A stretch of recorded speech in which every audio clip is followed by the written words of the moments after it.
Hello. This is the first time that I'm getting in touch with you all to clarify something, and I think this will be the first time that I'll be thinking twice before I speak my heart, because I'm anxious that my words might be misinterpreted. So forgive me if I take a while longer than usual to communicate my thoughts. And I'd like to do this in English. In a recent interview, I was asked if I was a supporter of the left or the right wing, and I clearly stated that I believe I'm neutral, and we need to be good human beings first before we identify ourselves with our beliefs, and that the oppressed need to be protected at any cost.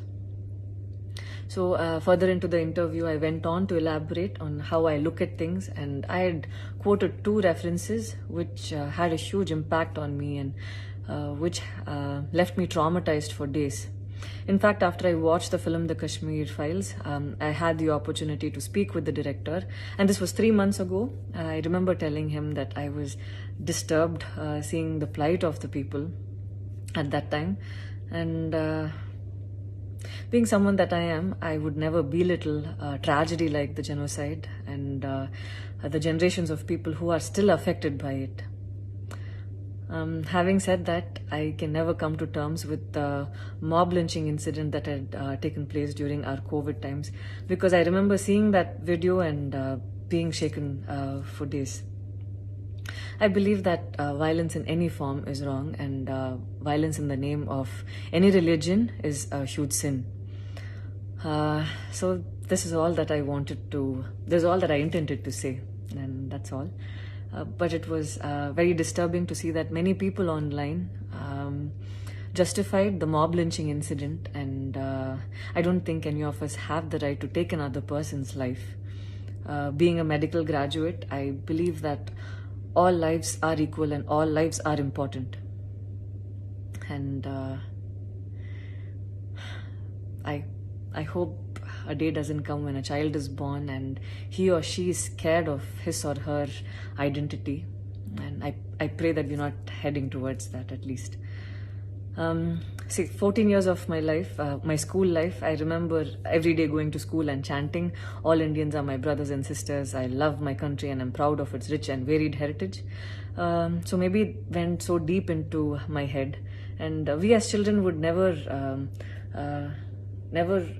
differentiated each other based on culture or caste or religion. So anytime I speak, it comes from a very neutral ground, and I was very surprised to see that whatever I had spoken was taken in a completely different way. And it was also very upsetting to see that a lot of prominent personalities and websites had carried a snippet from the previous interview that I had given, even without seeing the complete interview or the genuinity behind what was said. I would like to take this opportunity to thank the people who stood by me the last few days, because I remember feeling so alone and conflicted, wondering what I did wrong. And it was heartwarming to see that a lot of people raised their voice in support of me, and I felt like they knew me for who I am. So thank you so much for making me feel like I wasn't alone. So I wish you all happiness, peace and love. Thank you so much. ఈ video కనుక మీకు నచ్చినట్లయితే like చేయండి, share చేయండి. మరిన్ని interesting videos కోసం మా ఛానల్ని సబ్స్క్రైబ్ చేసుకోవడం మాత్రం మర్చిపోవద్దు.